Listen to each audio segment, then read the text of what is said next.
गुरुर्ब्रह्मा स्वयं साक्षात् सेव्यो वन्द्यो मुमुक्षुभिः नोद्वेजनीय एवायम् तत्त्वज्ञेन विवेकिना।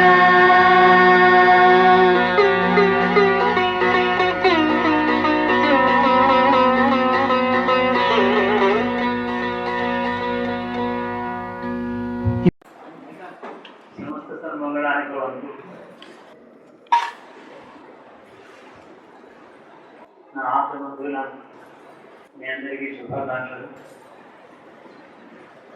ఆయుర్భాగ్యములతో శివాంతులను సంపాదించడం నేనందరి జన్మ సార్థక్యం చేసుకుంటుంది కాదు. ఎన్నో 80 సంవత్సరాల జీవితంలో ఎన్నో తెలిసినాయి, అనుభవాలు ఉన్నాయి. నేను చేసిన సంస్కారం నాకేం బాగా కనపడలేదు. భగవంతునాలు కన్నా నా చుట్టూ వ్యాపించాయి. అదే మీరు అంటారు. దానికి నేను నిమిత్తం కూడా కాదంటే వయసు అయిపోయింది, ఏదో ఆరోగ్యం బాగాలేదు దగ్గర నాకేం లేవు. కానీ నా చిన్నతనం బాగా ఎప్పుడైతే చిన్నతనం జ్ఞాపకం వస్తుందో అది వాస్తవ్యం. Man who thinks of his past is old, man who thinks of his future is young. అంటే కాబట్టి ఎప్పుడైతే జ్ఞాపకం చేసుకున్నాను. నేను చదువుకున్నాను. నాతో చదువుకున్న ఒక ప్రముఖుడు ఇక్కడే ఉన్నాడు సభలో, శివశంకర్ గారిని, ఒక జియోఫిజిక్స్ సైంటిస్ట్. ఫిజిక్స్ చదువుకున్నాం. ఆయన చదువు బాగా ముందుకు సాగిపోయింది, అది ఆగిపోయింది. పెద్ద తేడా ఏం లేదు. ఆయన ఏదో కలుస్తూ ఉంటారు, బాగుంటుంది. ఆయన విజయవంతా నాకు దేవుని మనసు వెజ్లో కూర్చున్నాం కదా. ఆ రోజు ఎన్నో ఇంతే కాక గొప్ప విశిష్టంగా మాత్రమే కాక గొప్ప కవి, పండితుడు, గ్రంథకర్త అయినాడు. ఆయన అత్యుత్తమైన విషయాలు రామాయణం వద్ద తెలుసుకుని గొప్ప కావ్యం రాశారు. అది నాకు జరగాలి. ఇలాగ చాలా శుభాలుగా నా జీవితం అదే ఒక శుభం అని. సరే నేను మధ్యాహ్నం ఆగస్టు రాత్రి ఆ సంవత్సరంలో 45లో రాత్రి 12 గంటలకు జెండా వేసి హాలు వేసి ఆ గడిచి వచ్చి దానికి లోక్సభలు ఇచ్చి అందరం వేసి ఆచరించి భారత వాళ్ళకి చాలా నివాళులు అర్పించాం. అంటే కొందరు అభిప్రాయాలు భారతమాత అప్పుడే పుట్టిందని, అందుకుంటూ భారతమాత ఉడిగా చేస్తుందని, ఇక అంతమంది ఉద్యోగాలను బయట చేస్తుందని, ఇలాంటి కళలు చాలా మంది ఉన్నాయి, ఆశలు ఉన్నాయి. నిజం యొక్క భారత స్వాతంత్రం యొక్క సత్య నిజస్వరూపం మీద బాగా పెద్ద లీడర్స్ కొద్దిమందికి తెలుసు. వాళ్ళు చెప్పే మాటలు ఏమైనా ప్రజలకు అంతే తెలుసు. అందులో పరమాత్మ ఏంటి పూర్తిగా విషయం ఏంటంటే, గురుస్థానం చేయవలసిన సమయంలో ఆత్మచరిత్ర కూడా జ్ఞాపకం తెచ్చుకోవాలి. స్వామి, అంధకారంలో జీవించాను, నేను బుద్ధి రాలేదు, నాకు జ్ఞానం వివేకం రాలేదు, నేను ఆశ్రయిస్తున్నాను, గాయం వేసి నా గుణం తోడుకు, నా మహిళను తోడుకు, నా యొక్క అర్హత తోడుకు దాన్ని రక్షించు. అర్హత అంటే నరదానిగా పూర్తి అర్హత కనపడలేదు, పురాణం చెప్తోంది. నా విషయం చెప్పేది ఏంటి, ఈ ప్రపంచంలో ఉండే అవిద్యాజ్ఞానం కూడా స్వర్గాది బ్రహ్మలోకం వరకు మంచి చెడులన్నీ మీరే సృష్టించారు. మీరు సృష్టించిన తర్వాత దానికి లొంగిపోకుండా సంతోషంగా ఉండగలమా? ఈ శక్తిని ధిక్కరించడం అవుతుంది కదా, నా వల్ల కాదు, మీరు చేయండి. ఇలా బతుకుతాం. కాబట్టి మీకు 2 పాత్రలు ఉంటాయి. ఒకటేమో సృష్టి రచన, జీవులని వాటి కర్మఫలం ప్రకారం ఆ జీవుని ఫలాన్ని ఇస్తూ ఉద్ధరగమనము అర్థగమనము ఎలాగో పోతూ ఉంటే అదంతా యంత్రంగా నడుస్తూ ఉంటుంది. రెండో పాత్ర చాలా ముఖ్యమైనది, అది గురువు పాత్ర. నువ్వు గురువుగా చూడు మమ్మల్ని. సృష్టికర్తగా చూసేది నేను చెప్తే చెప్పాలా నీకు? కానీ గురువుగా చూడమంటే నేను అడిగితేనే చూస్తాను. అదేమో నీ పాత్ర కాదుట ఉంది అక్కడ. నేను గురుత్వం గురు లక్షణం దేనిని ప్రార్థించి చెప్తాను. ఆ రెండో పాత్ర వహించిన పక్షంలో అనుగ్రహించి వివేకాన్ని ఇమ్మని చెప్పి, వివేకం అంటే ఏమిటి? ఈ మాయాసమైన ప్రపంచంలో ఉండే దాంట్లో మాయకు లోనైపోయి పాపభూయిష్టమైన సంపాదన చేస్తూ దుఃఖానికి సంపాదించుకునే నేను చేస్తున్నానే అతి లక్షణానికి పిల్లలు ఉంది లక్షణం. అవును, నువ్వేం చేస్తున్నావు? నువ్వు ఏం తప్పు చేసావు?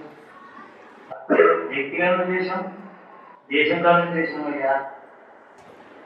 అదే ముఖ్యంగా ఆడపడుతుంది. భారతీయుడు గురువులు ఎందుకు ప్రార్థించాలంటే as a country, as a nation, as a race, as a people we went on the wrong path. We did not go on the right path. ఇలా చెప్తున్నానంటే ఎవరిని తెలుసుకుంటే కాదు. జరిగిన చరిత్ర మనం మళ్ళీ అధ్యయనం చేస్తే ఏదో అప్పుడు ఎప్పుడు లేని కొత్త కాదు వచ్చే చాలా అద్భుతమైన మేడం కట్టుకున్నాం. కారణం సైడ్ అంతా కూడా ఏదైతే చేసామో, ఏది సంపాదించుకున్నామో, ద్రవ్యమును భౌతికమైనటువంటి గొప్ప విషయాలు ఏవైతే సంపాదించామో అది ఆత్మ వికాసాన్ని పనికొచ్చేది ఏం లేదు. అందులో భౌతికమైన శుభలార్థం పెంచేటటువంటిది. అందులో వ్యత్యస్తంగా ఉంది, ఒకరి ముందు ఒకరికి లేదు. దానివల్ల రాగద్వేషాలు ఇంకా పెరుగుతాయి, అహంకారం పెరుగుతుంది, వైవిధ్యం పెరుగుతుంది, మనసులో ఏక భావన ఏకత్వం నశిస్తుంది, నిర్ద్వేషం అసూయ పెరుగుతాయి. అలాంటి దేశం ఇది నిజం. ఈ విషయంలో భక్తులు యాచించడం తప్ప మనం చేస్తుంది. అందరూ ఈశ్వరుడు ముందర యాచకులే. చక్రవర్తి చేస్తున్న వాడు కూడా అశ్వమేధాలు చేసి మళ్ళీ స్వర్గానికి ఏమున్నది యాచిస్తాడు. ఏ యాచనైనా ఎవరైనా చేయొచ్చు, భగవంతుడు ఉంటాడు. మనుషుల ముందర నేను యాచించని అనుకున్నవాడు గౌరవనీయుడు. అసలు పెట్టాను కర్మ సత్కర్మ చేస్తే ఫలాలు అదే వస్తాయి. కొన్ని యాచించడానికి మన పుణ్యంలో ఉంటే అలాగో వస్తుంది. ఇంకోటి యాచించాల్సిన లేదు. ఏం చేయాలంటే మన పుణ్యఫలం ఇచ్చేవాడు ఆ పెద్దవాడు కాదు, రాజకీయ నాయకులు అడిగారు కాదు. ఈ విషయంలో నాకు ఇందాక మాట్లాడింది 14 భవనాలు ఉన్నాయి. భూలోకంలో కలిపి 7 లోకాలు పైన ఉన్నాయి. భూలోకంలో కలిపి 7 లోకాలు పైన మొత్తం 14 భూలోకం దాకా భూలోకాలు. మనకేమో భారతీయ ధర్మంలో ప్రతి భారతీయుడు వాడు చదువుకోవచ్చు, వేదం చదువుకోవచ్చు, కర్మ చేస్తూ చేయకపోవచ్చు, బ్రాహ్మణులు కావచ్చు, శుద్ధులు కావచ్చు, ఏదైనా గుంటలు బతికేవాడు కావచ్చు, గుంటలు చేసాల్సిన వాడు కావచ్చు, మంచి చదివేవాడు కావచ్చు, శ్మశాన వాడిలో రూపాయల టైంలో రూపాయలు సంపాదించడం కోసం ఏదైనా రీచార్జ్ ఏమీ లేవు. భౌతికమైన శరీరం పోతున్నా ధారాత్మ పోతున్న ధర్మం. ఆ ధర్మం కోసం కర్మ ఏం చేసినా ఆ ధర్మం కూడా ధర్మం. ఆరాధన పోవడం కోసం ఏ పని చేశామో ఇది ఈ ఉద్దేశం ధర్మం కాబట్టి ఆ ధర్మం కూడా ధర్మం. అందరూ తెలిసాను ఎందుకు ఉత్తమ ధర్మం ఎందుకు అవుతుందంటే స్వధర్మం. అంతేకాక పేదవాడు కర్మలు చేసినా అది కూడా ధర్మం అవుతుంది. వాడి ఉద్దేశం ఏంటి? ఆరాధన కోసమే ఉద్దేశం అది. నా దగ్గర చాలా ఉండి తోచుకుంటాం లేదు కాకుండా కాబట్టి ఈ పవిత్రమైన ఉద్దేశంతో చేసిన పవిత్ర కర్మకు పవిత్రత ఆలోచించడం లేవు. అది వాడి ధర్మం అవుతుంది. వాడి ధర్మం మీద ఆధారపడినటువంటిది. ధర్మాన్ని గురించి సంపూర్ణంగా అవగాహన చేసిన ప్రయత్నం చేసి గ్రంథాలు రాసి బోధించేది గురువులు, యోగులు, మహానుభావులు, ఋషులు, ధర్మశాస్త్రజ్ఞులు ప్రజలకి ఎన్నో బోధించినంతా కలిగిన ధర్మం. వేదానికి ధర్మానికి పేరు, ఒకరికి ధర్మం పేరు, ఒకటేమో ఆధ్యాత్మిక ధర్మం, ఒకటి లౌకిక అంతే ధర్మం మొత్తాన్ని. ఒకటేమో సాంసారిక ధర్మం, ఒకటి ఉద్యోగ ధర్మం. ఏమన్నా దమ్ము తగ్గితే నాకు ఉత్తరం అని వాడి ధర్మం. ఇప్పుడు బాబు చేయాలా ఏం లేదు, ఏం చేస్తాను వాళ్ళు ఏం ఇస్తాను లాగే ఇస్తాను. కాబట్టి ధర్మాధర్మం అంటే తెలిసి ఇది అధర్మం అని తెలిసినప్పుడు లేకుండా అవుతాను.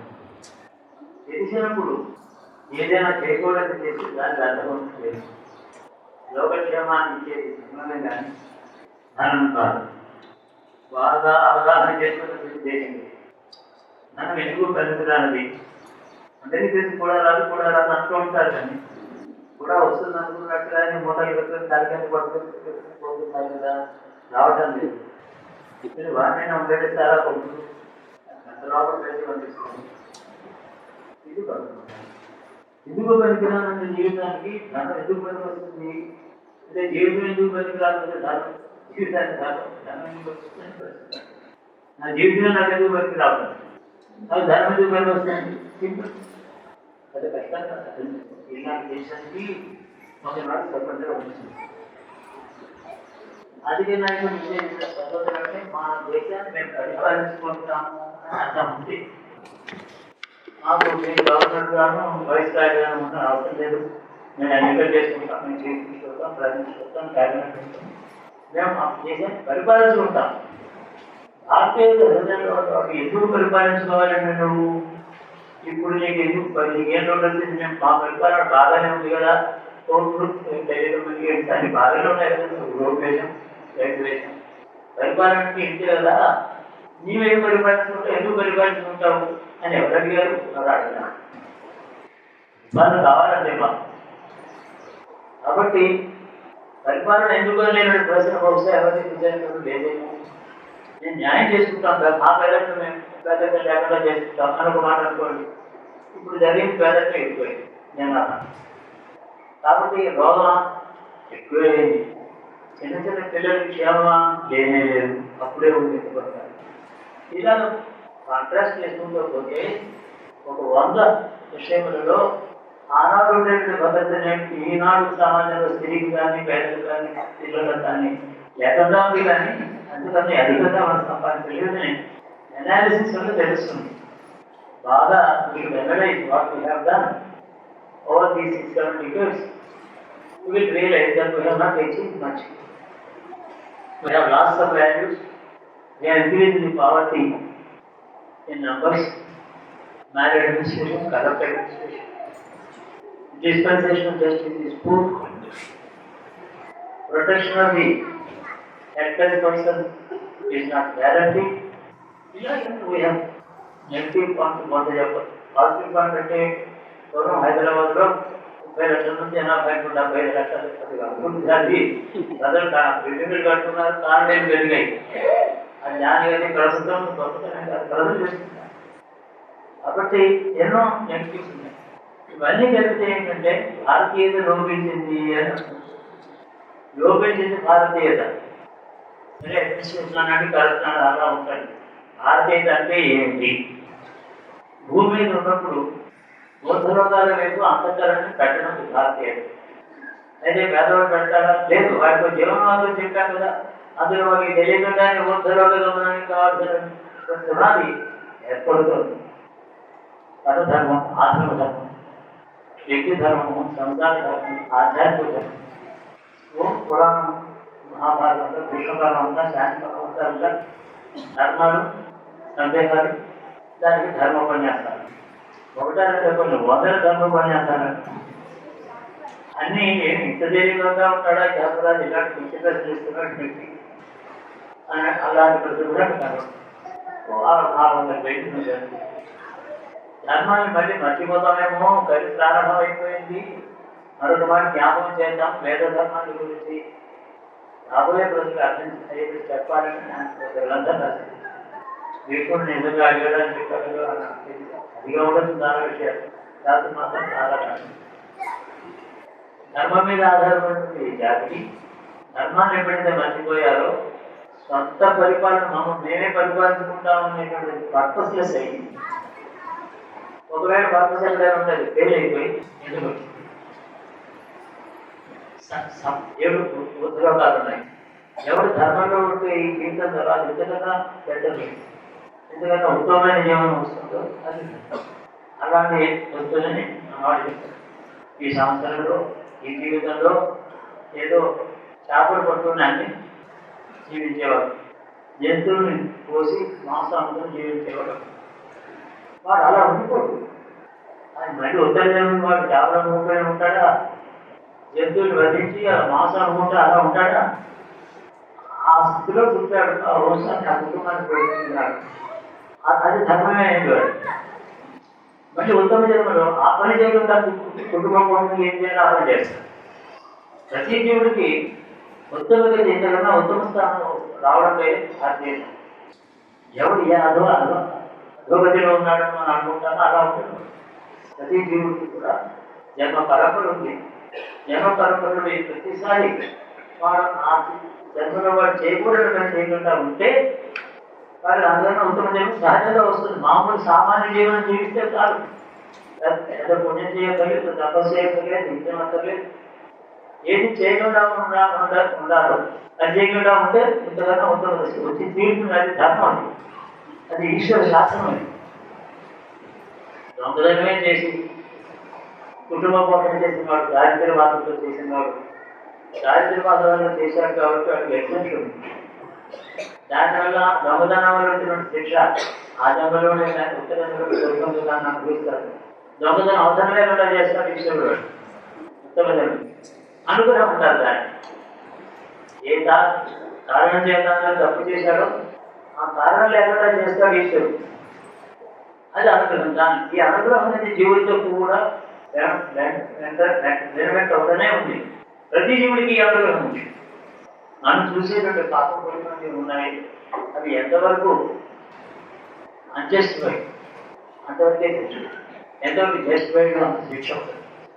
పాపకర్మ పుణ్యకర్మ అనేది ఏంటంటే దాని వెంట ఉండే ధర్మ సూక్ష్మాన్ని బట్టి నిర్ణయిస్తారు ఈశ్వరుడు. యుద్ధంలో ఒక కత్తి తీసుకుని 10 మంది నలుగుతాడు ఒకడు హత్యగాడు. ఓ ఆవు దూడని చంపాడు ఒకడు, పెద్ద హత్య. కొంతమంది చంపిన వాళ్ళు ఆవు దూడని చంపి పెద్ద శిక్ష, దానికి శిక్ష లేకపోవడం, సందర్భం, ధర్మం, యోగ్యత, అయోగ్యత ఇన్ని ఉన్నాయి.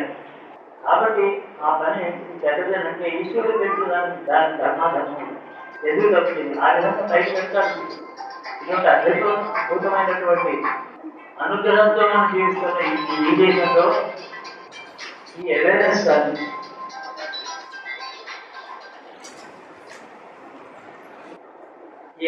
కానీ ఇవన్నీ ధర్మాల గురించి అవగాహన లేకుండా జీవిస్తే అది భారతీయులు కాదు, భారతీయ ధర్మ మార్గ ప్రవర్తన కాదు. కాబట్టి మొత్తం జాతికి ఏవో దోషాలు మనకు వస్తూ ఉంటాయి. జాతికి పాపం అనే మాట ఒకటి. ఎప్పుడో చేసినటువంటి చిన్న నేరం వాడికి చిన్న శిక్ష వాడికి వస్తుంది. ఒకడు దొంగతనం చేశాడు, అబద్ధాలు ఆడి ఏదో చిన్న వ్యాపారంలో 10,000 సంపాదించుకున్నాడు. మొత్తానికి రూపాయలు వస్తే 10 రూపాయలు ఏదో కొద్దిగా అర్థం ఉంది. కానీ వాడికి అది లేకపోతే అది సరిగా నష్టం కాదు. తప్పేం చేశారు. అంతా స్వయంగా చాలా ఐశ్వర్యం ఉంది. ప్రదర్శనం 10,000 తీసుకున్నవాడు 10,000 కోట్లు తీసుకున్నాడు ఒకటే. దేనికి నేరాన్ని పేరు పెట్టాలి? పెద్దవాడు చేసినటువంటి తప్పు పెద్ద తప్పు, అది అధర్మాన్ని పేరు. పేదవాడు చేసినటువంటి పెద్ద తప్పు కూడా చిన్నదంలో. ఈ విషయం ఎవరైతే ధర్మస్వరూపుడై అంతటా వ్యాపించి పంచభూతాలను జీవుల్లో మనసులను బుద్ధిలోని చిత్తంలో కూడా వ్యాపించిన ఈశ్వరుడు నాడే ధర్మస్వరూపుడు. ఆ జరిగే తెలుసు.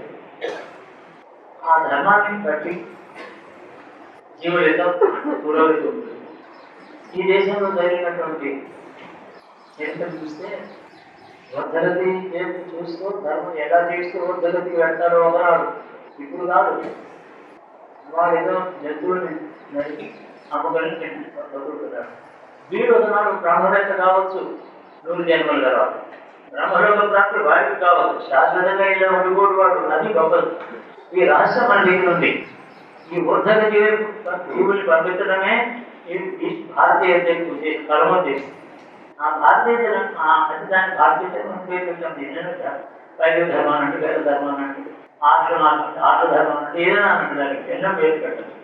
ఆ మార్గాన్ని మనకి ఇచ్చేలా జీవించడం ఈ దేశంలో రాజకీయ స్వతంత్రం మాత్రం వచ్చి ధర్మ పునరుద్ధరణ జరగకపోతే ఉపయోగించుకుంటలేదు. 7 లోకాలు ఉన్నాయి. ప్రతివాడి జీవులు కూడా ఉద్యోగం మీద ప్రయాణం చేయమని చెప్తున్న ధర్మం మర్చిపోతే అలాగే ఇక్కడే వెలుగులు తిరుగుతుంది. గానుగెద్దులాగా గానుగ ఎందుకు పెట్టారు? సాయంకాలానికి 2 వస్తారు. నూనె వెళ్ళింది.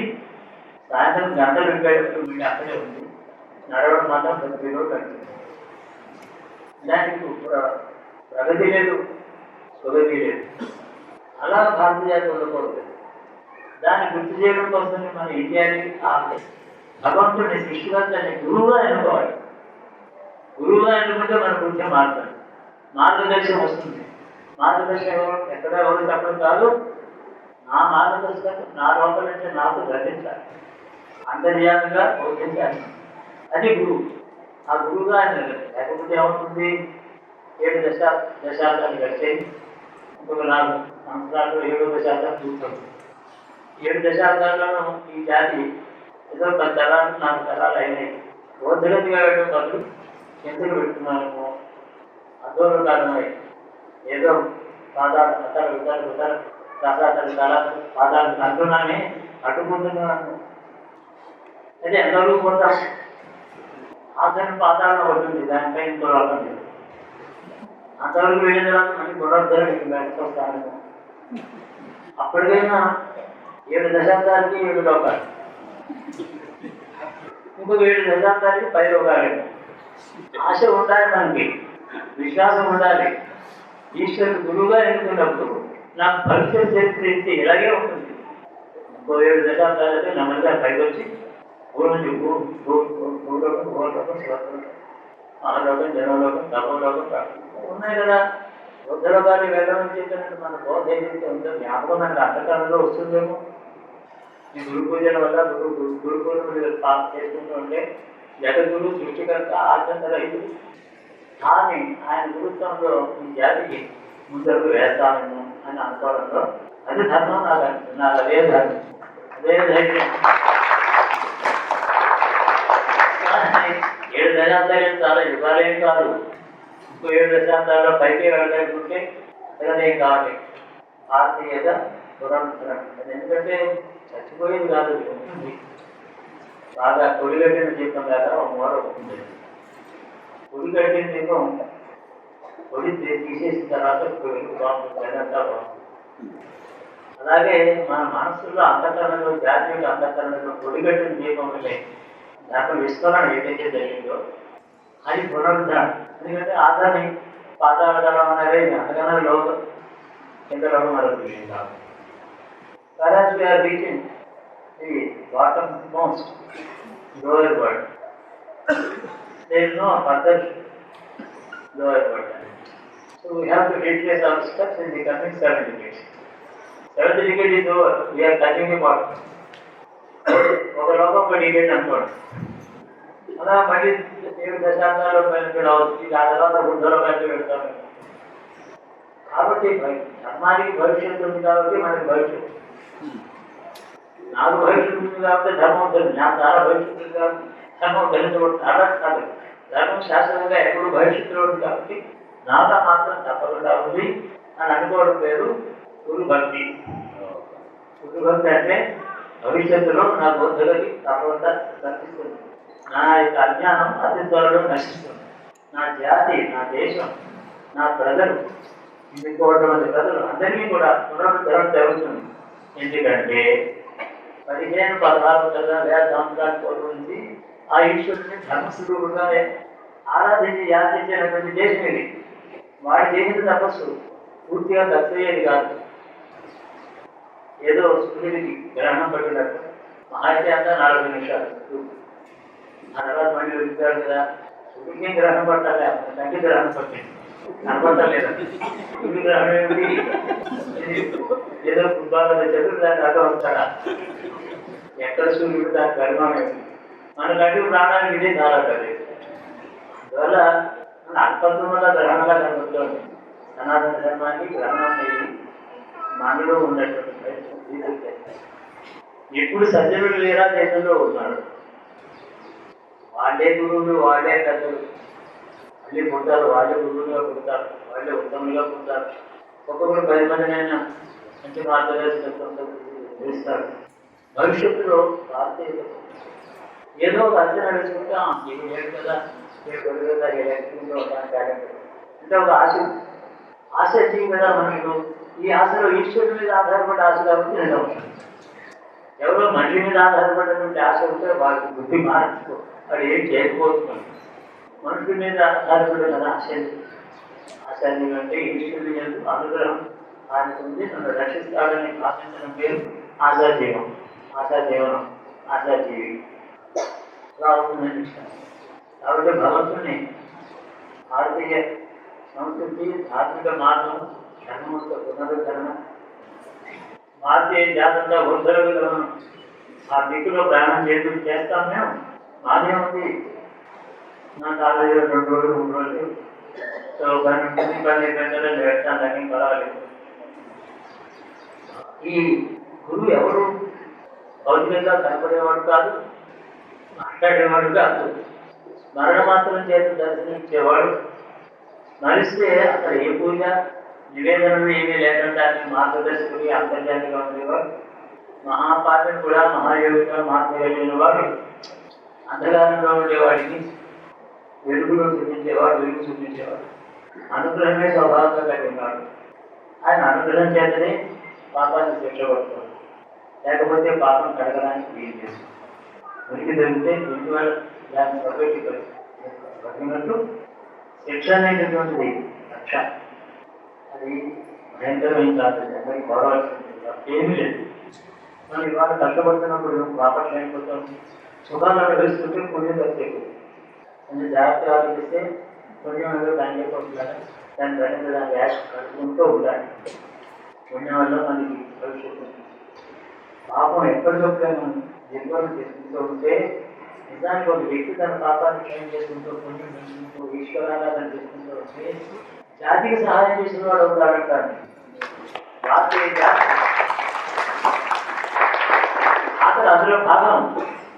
ఆత్మ జాతికి ఉద్యోగానికి భవిష్యత్తు ఉంది. ధర్మంలో నమ్మకం నడుపుతున్నాడు. మహాత్ములు ఈశ్వరుడే నడిచారు. ఇక్కడ వైకుంఠాన్ని దిగి ఇక్కడ నడిచాడు అంటే ఆయనకి రాముడికి చేతికి పూర్వజన్మ పాపాలు చాలా ఉన్నాయి. మరి అంత మహాపాపం చేశారు, అందరినీ విడిపోయారు, అడుగులు బాగయ్యారు అంటే అంటామా?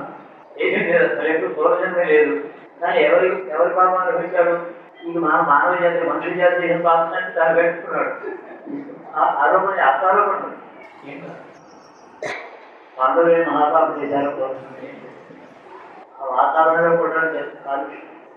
పెద్దలు చేసిన పాపం ప్రకృతిలో కాలుష్యం. 10,000 మంది యాత్ర స్థలంగా వెళ్ళి కేదార్నాథ్ వెళ్ళి అక్కడ గోడమించి వాళ్ళతో పాపం చేశారా? ఎంత తప్ప మాట్లాడలేదు. ఈశ్వరుడు ఈ దేశంలో జరిగినటువంటి పాపలను ఈ మబ్బుల్లో, గాలిలో, చలిలో, నీటిలో, మట్టిలో వ్యాపించి ఉంటుంది. ఒకరు చాలా సద్బ్రాహ్మణులు వేదం చదువుతున్నాడు, యజ్ఞం చేశాడు, మహాపాపం చేశాడు ఉన్నాడు. ఆ పాపం మా సామాన్యుడు చేసిన పాపం నాకు కాదు. వాడు చేసిన పాపం 1000 మంది బాధించగలరు. అతను చచ్చిపోయే పాపం అలా కట్టడానికి వీలేదు. భారతంలో 10 మంది చేసిన మహాపాపం 10 లక్షల మంది లేదు. ఇద్దరు చచ్చిపోయి దేశానికి రాజరికం లేకపోతే ఒక రాజు తన ముందు ఇద్దరు వెళ్ళి 3 రాజ్యాలు రాజుగారు వాళ్ళకి పాపం చేశారా? లేదు. పెద్దలు 4 చేశారు. ఆ పాపం 5 4 పెద్దలు చేసిన పెద్ద అంటే ఎవరు? విద్య చేతి పెద్దలు, పెద్దవాడు. అధికారం చేతి పెద్దవాడు, ధనం చేతి పెద్దవాడు, పాండిత్యం చేత, విజ్ఞానం చేతి పెద్దవాడు. అలాగా అనేక అంతస్తుల్లో ఎవరైతే పెద్దవాడు ఉన్నాడో అతని దోషం అతనితో మాత్రమే పోతుంది. అశ్వత్థామ చేసిన పాపం ఎక్కడికైనా పోతుందా? ఎలా పోతుంది? నేను ఎవరో సందర్భంగా అడిగారు, అతను నరకానికి పోతుంది. నరకానికి అతను చెప్పడం స్థానం లేదు. నరకానికి పోతే 10 సంవత్సరాలు ఉంటుంది, కానీ సరిపోదు. కాబట్టి ఏ లోకాన్ని ఏ శిక్ష కూడా సరిపోయినట్టు పాపం చేశాడు. కాబట్టి ఆ దుఃఖానికి సరైన చోట అతని శరీరమే. ఆ శరీరమే శాస్త్రంగా ఉండాలంటాడు. అది ఇంకెవరికైనా అంత శరీరం పట్టిన తెలుగు లోకంలో పోతే తొమ్మిదో పాపం చాలా తీశారు చదివించారు.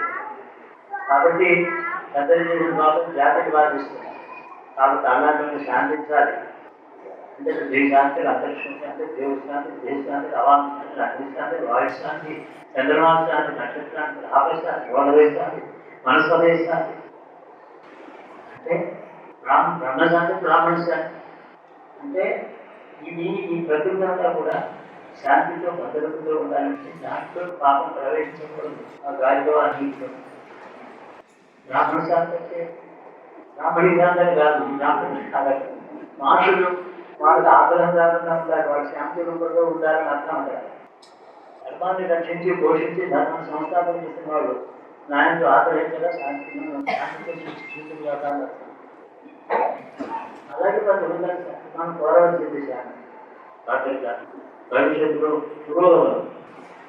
కాబట్టి అంతర్యాత్మగా సర్వాంతర్యాత్మగా సృష్టికర్త అయినటువంటి భగవంతుడు అతని గురువుగా మనం ఆరాధించడం కంటే ఏ రూపంలో ఎన్ని మంత్రాలతో తత్వంతో ఆరాధన చేసిన వ్యక్తిగత లాభం వస్తుంది. జాతీయ భారతీయతను నమ్ముకుని భారతీయులు గుర్తి తెలిసి కలతలాలు ఇక్కడ మహర్షుల సంతానంగా ఉన్నారే 120 కోట్లు.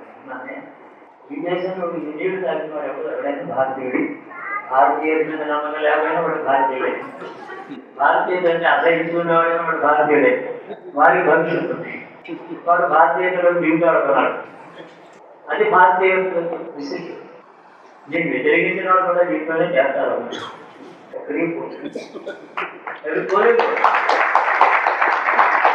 కాబట్టి అట్టి వారిని పురోగతి మనం కోరుతున్నాం. పాపం చేశాడు అనుకోండి, వాళ్ళు తొందరగా పోతే బాగుంటుంది, అలా అనుకోకూడదు. 2000 కోట్లు తినేసి తొందరగా అన్యాయం చేసుకోవడం 95 ఏళ్ళు బతకాలి అంటే ఏమయ్యా ధర్మం అంటే, సరే వాడు చచ్చిపోయి మహాపాపంగా ఫలం అంతా దరిద్రంతో ప్రభుత్వం ఉందండి, నాకు ఏం లాభం వచ్చింది. వాడు బతికి పరివర్తన అయితే వారికి పరివర్తన వస్తుంది. కోరుకు రోగం వచ్చి మతం మీద ఉంటాడు, పాపం చేసామని అనుకుంటాడు.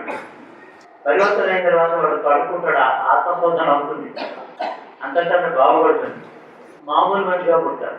అది మనకి లాభం. అంతేగాని ఎవడో కష్టపడి వాడు చచ్చిపోతే లాభం. కాబట్టి ఆయుర్దాయం ప్రతివాడు కోరాలి, ఆయుర్దాయంతో వివేకం కోరాలి, ఆత్మక్షాళనం చేసుకునే వివేకం కోరాలి. నన్ను నేను కడుపునే వివేకం నాకు ఏమైనా అడగాలి మనిషి. అది భారత జాతికి సేవ చేసిన వాడు ఈ గురువును ఆశ్రయిస్తే, జగద్గురువును ఆశ్రయిస్తే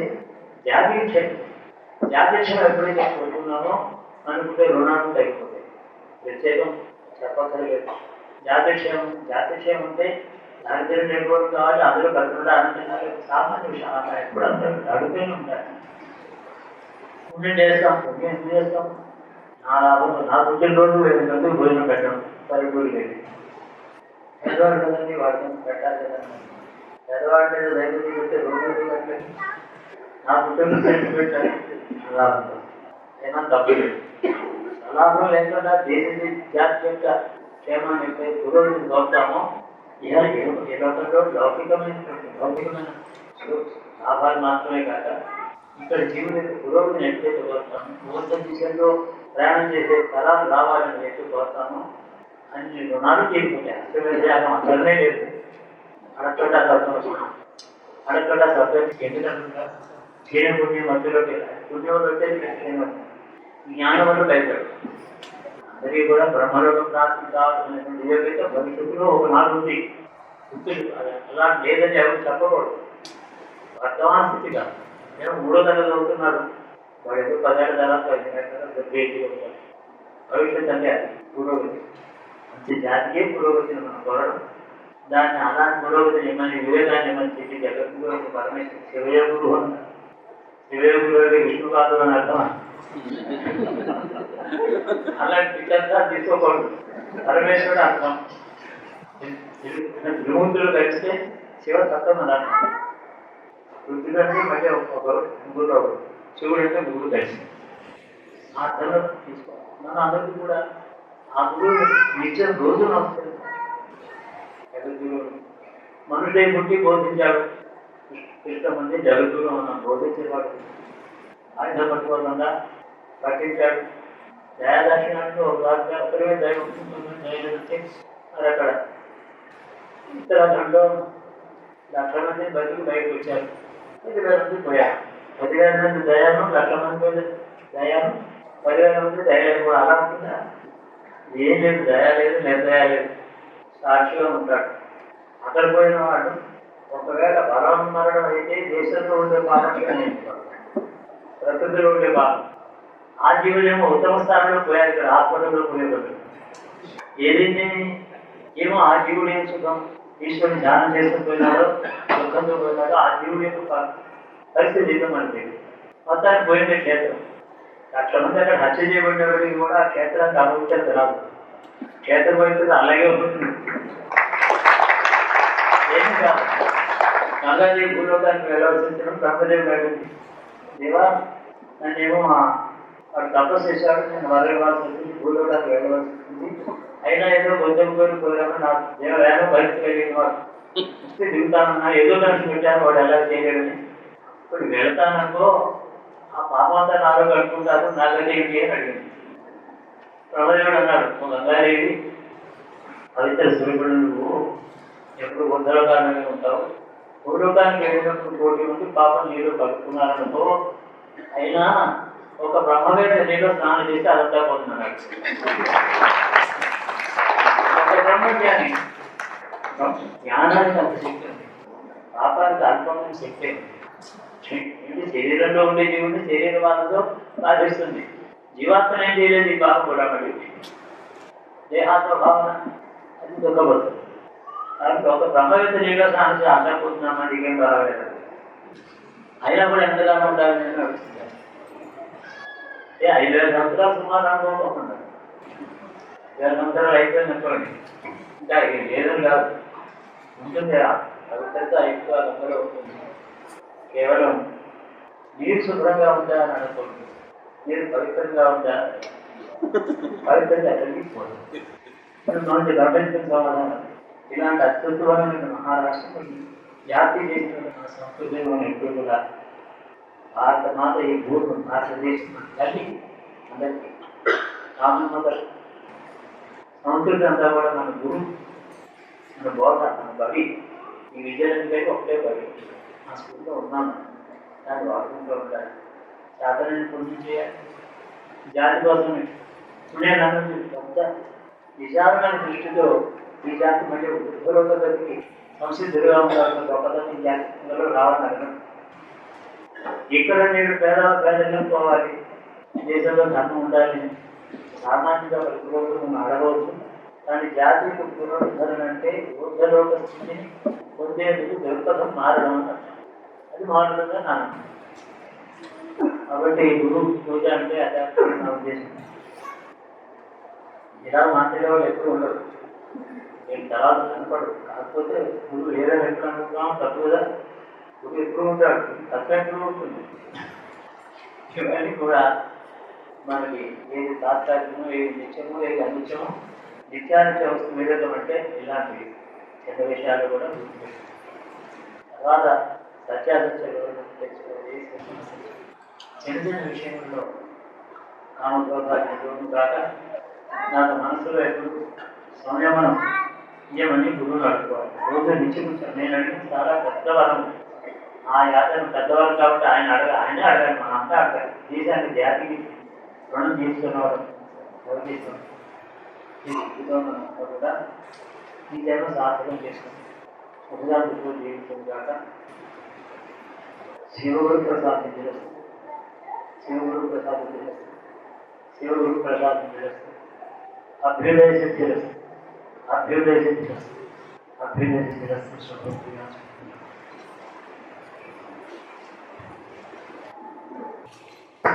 त्वमेव माता पिता त्वमेव त्वमेव बन्धुश्च सखा त्वमेव विद्या त्वमेव